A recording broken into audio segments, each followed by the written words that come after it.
14 अप्रैल 2023 दिन के करीब 2:35 पर इसरो ने सतीश धवन स्पेस सेंटर श्रीहरिकोटा से चंद्रयान 3 मिशन को लॉन्च किया और इस बार इंटरेस्टिंगली इनका मेन गोल ही चांद पर सॉफ्ट लैंडिंग करने होने वाला है। जो चंद्रयान 2 के वक्त उन्होंने कोशिश किया था मगर मिशन अनफॉर्चुनेटली फेल हो गया था। सिंपली स्पीकिंग इस करंट मिशन पर वो ऐसे कंट्रोल तरीके से चांद पर लैंड करने की कोशिश करेंगे जिससे उनके लैंडर को कोई डैमेज ना हो। और अगर इसरो इस मिशन को सक्सेसफुली एग्जीक्यूट कर पाता है और चंद्रयान 3 लैंडर के जरिए चांद के साउथ पोल की जांच जल्द से जल्द शुरू हो जाती है तो भारत वो पहला देश बन सकता है जो उस डेटा से पृथ्वी के जन्म की रियल स्टोरी को प्रैक्टिकली प्रूव करके दिखा पाएगा। अब सवाल ये आता है कि ये सब चंद्रयान 3 आखिर करेगा किसे, उसके पास ऐसे कौन कौन से सेंसर्स लगे हुए हैं और ये सेंसर्स मिशन के कोर ऑब्जेक्टिव के अलावा और क्या क्या कर सकते हैं। वेल, इन्हीं सभी सवालों के जवाब आज की इस वीडियो में हम आपको देने वाले हैं। फिलहाल के लिए बस इतना जान लो कि चंद्रयान 3 का ये मिशन सिर्फ इंटरेस्टिंग ही नहीं बल्कि इक्वली चैलेंजिंग भी होने वाला है, क्योंकि सबसे पहले तो मून पर सॉफ्ट लैंडिंग करना मार्स पर सॉफ्ट लैंडिंग करने से भी ज्यादा मुश्किल है। एंड यस, वही मार्स जिसमें मून के कंपैरिजन में 33 टाइम्स ज्यादा क्रिएटर्स है। Let me explain.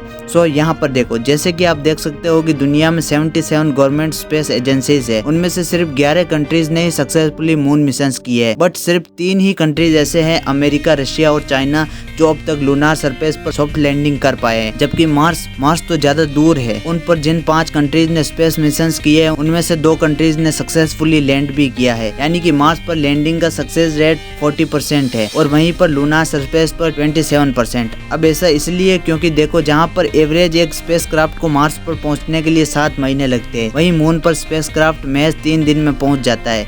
अगर गलती से भी मून पर जाते वक्त स्पेसक्राफ्ट का पाथ किसी भी रीजन से डिफ्लेक्ट होता है तो इतने कम समय में उसे मैन्यूवर करना यानी कि कंट्रोल करना, उसके पाथ को करेक्ट करना डिफिकल्ट हो जाता है। टाइम कम है, डिस्टेंस कम है, डिफिकल्टीज ज्यादा हो जाती है। और इससे भी ज्यादा दिक्कत तो तब आती है जब स्पेसक्राफ्ट को कैलकुलेट टाइम फ्रेम में लैंड नहीं कराया जाता है। बेसिकली स्पेसक्राफ्ट की स्पीड के बेसिस पर स्पेसक्राफ्ट की लैंडिंग का टाइम एस्टिमेट किया जाता है। मतलब सपोज अगर स्पेसक्राफ्ट की स्पीड 20,000 किलोमीटर पर आवर है तो उसे मून पर लैंड करने के लिए सिर्फ 15 से 30 मिनट का विंडो ही मिलता है, अदरवाइज उस स्पेसक्राफ्ट का खेल खत्म हो जाता है। यानी कि स्पेसक्राफ्ट का पाथ चेंज करो या ना करो वो क्रैश होने ही वाला है। ऊपर से सिर्फ यहीं पर सॉफ्ट लैंडिंग की मुसीबत खत्म नहीं होती, क्योंकि अगर सपोज इस टाइम फ्रेम में टचडाउन स्टार्ट भी कर दिया जाता है तो भी बाकी चीजें हैं जो लैंडर में प्रॉब्लम क्रिएट करेगी, जैसे कि उस लैंडिंग साइट का लोकल एटमॉस्फेयर। देखो, जैसे कि हम सभी जानते हैं कि मार्स पर एटमॉस्फेयर है जो कि फ्रिक्शन पैदा करके लैंडर की स्पीड को स्लो कर देता है और इसलिए मार्स पर लैंडिंग के लिए थ्रस्टर के साथ साथ पैराशूट भी यूज किए जा सकते हैं। पर मून पर ऐसा कोई एटमॉस्फेयर ना होने की वजह से पूरा का पूरा लोड थ्रस्टर पर आ जाता है और यही थ्रस्टर्स लैंडिंग में प्रॉब्लम क्रिएट करते हैं, क्योंकि ये एक्स्ट्रा पावरफुल थ्रस्टर जैसे ही लूनार सरफेस पर लैंड करने की कोशिश करते हैं उनसे मून की लूज सॉइल उड़कर डेलिकेट सेंसर में एंटर होने का खतरा बढ़ जाता है, जो कि पूरे मिशन पर पानी फेर सकता है। अब इन दिक्कतों के ऊपर पिछले बार चंद्रयान 2 को लैंड जहां कराना था वो एरिया था मून का साउथ पोल। अब मून के साउथ पोल पर ना स्पेसिफिकली मून के कंपैरिजन में ज्यादा क्रेटर्स, वैलीज और माउंटेन्स है। लैंडिंग के लिए एक स्वीट स्पॉट टारगेट करना और फिर एक्यूरेटली उसी स्वीट स्पॉट पर लैंडर को अर्थ से कंट्रोल करके लैंड कराना, ये अपने आप में ये काफी डिफिकल्ट काम है। इसके अलावा मून के साउथ पोल पर लैंड करते वक्त टेम्परेचर ड्रास्टिकली फ्लक्चुएट होता है, क्योंकि मून को अपने एक रोटेशन कंप्लीट करने के लिए लगभग 28 डेज लगते हैं, जिससे 2 हफ्तों तक सन को फेस किए हुए एक साइड का टेम्परेचर 120 डिग्री सेल्सियस तक पहुंच जाता है और वहीं दूसरे साइड का टेम्परेचर -230 डिग्री सेल्सियस तक रहता है। और south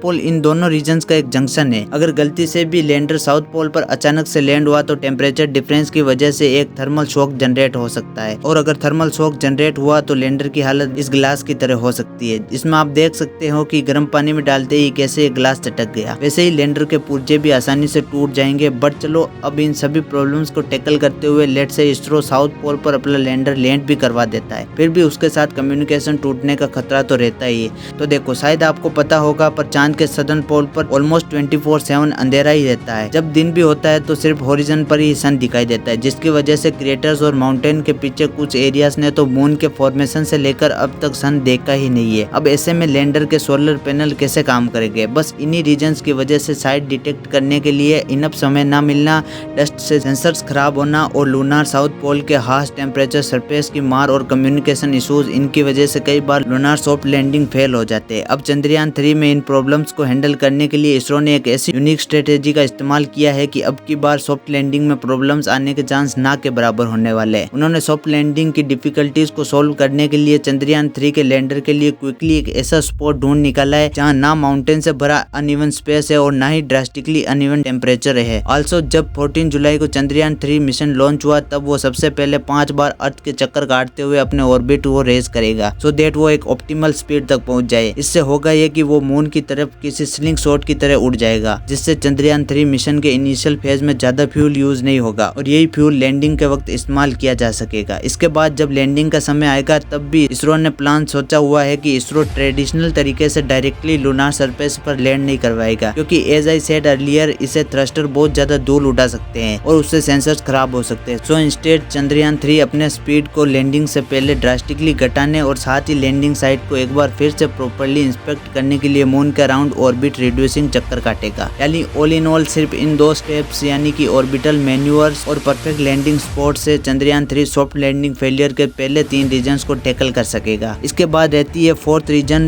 which is communication issue. तो उसके लिए चंद्रयान 3 चांद की सतह पर जांच अपने रोवर से करने वाला है, ना कि अपने लैंडर से, और इंस्टेड वो अपने लैंडर को धूप में खड़ा रखकर उससे रोवर और पृथ्वी के बीच आसानी से सिग्नल रिले करवाने वाला है। इससे थोड़ा और आसानी से समझने के लिए आइए सबसे पहले चंद्रयान 3 के आर्किटेक्चर को समझते हैं। देखो, अगर हमने चंद्रयान 3 और उसके प्रीडेसेसर चंद्रयान 2 के आर्किटेक्चर को कंपेयर करें तो हम देख सकते हैं कि इसके डिजाइन में कोई मेजर डिफरेंस नहीं है। इसमें भी 2 मॉड्यूल्स है, propulsion मॉड्यूल और लैंडर मॉड्यूल, जिनका एवरेज वेट एक टाटा हैरियर या ऐसे ही किसी एसयूवी जितना है और कुल मिलाकर पूरे स्पेसक्राफ्ट का वेट कुछ 3900 किलोज है, यानी कि एक हाथी जितना। बस सिर्फ फर्क इतना है कि इसमें ऑर्बिटर नहीं है जो मून को रिवॉल्व करके स्कैन करे, क्योंकि चंद्रयान 2 का ऑर्बिटर हमारे लिए ये टास्क ऑलरेडी कर रहा है और इसलिए चंद्रयान 3 में सिर्फ थोड़े बहुत मॉडिफिकेशन किए गए और यही वजह है कि फाइनली चंद्रयान 3 कोविड वगैरह जैसे क्राइसिस और उससे हुए ग्लोबल शटडाउन के बावजूद भी महज 4 सालों में लॉन्च के लिए पूरी तरह से तैयार हो पाया है। अब एक बार सक्सेसफुली यह चांद पर लैंड हो गया तो उसके बाद लैंडर में से रोवर को डिप्लॉय किया जाएगा, जो तुरंत लेजर इंड्यूस्ड ब्रेकडाउन स्पेक्ट्रोस्कोप यानी लिप्स से मून के सॉइल में पड़े केमिकल कंपोनेंट को एक्साइट कर देगा। इससे उन केमिकल्स में से अलग अलग waves like alpha and X-rays निकलेंगे, जिन्हें रोवर पर लगे अल्फा पार्टिकल एक्सरे स्पेक्ट्रोमीटर फिर डिटेक्ट करके एनालाइज करेगा,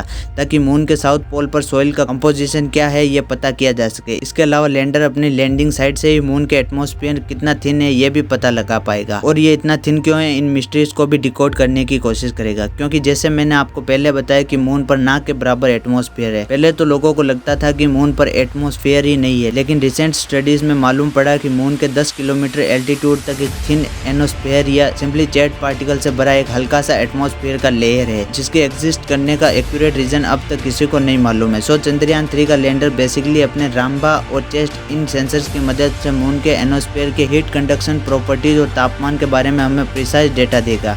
इसके अलावा मून पर अर्थक्वेक डिटेक्ट करने के लिए लैंडर पर instrument for lunar seismic activity यानी इल्सा डिटेक्टर भी फिट किया गया है और लिंगमोर प्रोब यानी एलपी भी लगाया गया है, जो सन से आती हुई प्लाज्मा वेव्स को डिटेक्ट कर पाएगा। यानी इन शॉर्ट मून का एटमॉस्फेयर पूरी तरह से सूरज के पावरफुल रेडिएशन का नतीजा है या फिर चांद के केमिकल कंपोनेंट्स का। इसका एक एग्जैक्ट आंसर हमारा चंद्रयान 3 पता लगा सकता है, लेकिन ये तो हुई सिर्फ लैंडर और रोवर की बात। इसरो ने प्रोपल्शन मॉडल को भी 2-in-1 के जैसे इस्तेमाल किया है। फर्स्टली इन्होंने इस पर स्पेक्ट्रोपोलरिमेट्री ऑफ हैबिटेबल प्लैनेट अर्थ यानी शेप नाम का एक इंस्ट्रूमेंट इंस्टॉल किया है, जो अर्थ की तरह हैबिटेबल एक्सोप्लैनेट को भी डिटेक्ट करके उनके केमिकल कंपोजिशन को स्टडी कर सकता है। देन डिटैच होने के बाद प्रोपल्शन मॉड्यूल रिले सैटेलाइट की तरह काम करेगा, जहां वो लूनार साउथ पोल पर भी मैसेजेस और डाटा इंटरप्ट ना हो, इसके लिए रोवर और लैंडर से आए इंपोर्टेंट मैसेजेस को पृथ्वी पर मौजूद इसरो के इंडिया डीप स्पेस नेटवर्क के एंटीना की ओर रिले करेगा। और ये एक बहुत ही बड़ा स्टेप है, क्योंकि इससे हमें किसी और देश की रिले सैटेलाइट यूज नहीं करनी पड़ेगी और हमारा डेटा भी सिक्योर रहेगा, क्योंकि पहले भी ऐसा कई बार हो चुका है कि इसरो से आया डेटा दूसरे कंट्रीज चुरा पाए थे। और अब अगर देखा जाए ना तो ये हमारे हमारे लिए मेन मिशन का भी एक फर्स्ट स्टेप हो सकता है, क्योंकि अगर आज हम लैंडर को मून के साउथ पोल के डिफिकल्ट टेरेन पर लैंड करा सके तो डेफिनेटली गगनयान मिशन के तहत इंडियन एस्ट्रोनॉट को भी सेफली आउटर स्पेस में भेजा जा सकता है। इस मिशन से हमारा कॉन्फिडेंस काफी बढ़ जाएगा। बट खैर, गगनयान मिशन के लिए अभी भी टाइम है। फिलहाल इतना समझ लो कि चंद्रयान 3 का मिशन अगर सक्सेसफुल होता है तो उससे भारत पहला वो देश बन सकता है जो पृथ्वी के क्रिएशन और एवोल्यूशन से जुड़ी थ्योरी को प्रैक्टिकली प्रूफ करके दिखा सकता है। क्योंकि साइंटिस्ट के अकॉर्डिंग मून के साउथ पोल पर स्पेक्ट्रोस्कोपी के जरिए देखा गया कि वहाँ आइस के फॉर्म में वाटर के मॉलिक्यूल्स काफी ज्यादा है और वहाँ के क्रिएटर्स के अंधेरे कोनों में जमा हुआ पानी तो चांद और पृथ्वी जब पैदा हुए थे तब से वहाँ मौजूद है। साथ ही रिसेंटली ये भी देखा गया कि मून पर कुछ मैग्नेटिक फील्ड्स एनोमलीज भी है। वहाँ भी अर्थ की तरह एक अनइवन मैग्नेटिक फील्ड है। अब मोस्टली ऐसा तब होता है जब किसी सेलेस्टियल ऑब्जेक्ट के अंदर एक एक्सट्रीमली हॉट मोल्टेन कोर हो। मतलब अगर हम इस अनइवन मैग्नेटिक फील्ड के कॉज का पता लगा पाए तो हम ये भी समझ सकते हैं कि क्या चांद ओरिजिनली हमारी पृथ्वी से ही टूटकर बना था, जैसा कि थिया की अर्थ से टकराने की पॉपुलर थ्योरी कहती है। ऑल इन ऑल, अगर चंद्रयान 3 चांद पर मौजूद पानी और वहाँ की मैग्नेटिक फील्ड, इन दोनों चीजों की डिटेल इन्फॉर्मेशन निकाल पाया तो उनसे पृथ्वी के इतिहास की काफी पहेलियां सुलझाई जा सकती है। और सबसे मजेदार बात यह होगी कि हमारे देश इसे सुलझाने वालों में से सबसे पहला देश होगा। वैसे फ्रेंड्स, प्रॉब्लम यहाँ पर यही है कि हम हमेशा की तरह इसमें लेट ना हो जाए। जैसा आप लोगों को ऑलरेडी पता है, नासा 1958 में स्टेब्लिश हुआ था और फिर भी वो सिर्फ 11 सालों में इंसानों को चांद पर पहुंचा चुका था, जबकि लगभग उसी समय में बना हमारा इसरो अपने टाइट बजट के चलते आज तक ये अचीव नहीं कर पाया। और अगर इसरो के पास भी टाइट बजट होता तो हम भी चांद पर पहुंच चुके होते और शायद हमने और भी काबिल मिशन को अंजाम दिया होता। वेल फ्रेंड्स, कैसे लगी आपको ये वीडियो? इसको लाइक जरूर करें और अभी तक आपने इस चैनल को सब्सक्राइब नहीं किया, सब्सक्राइब जरूर कर ले। मिलते हैं नेक्स्ट वीडियो में। Till then stay curious.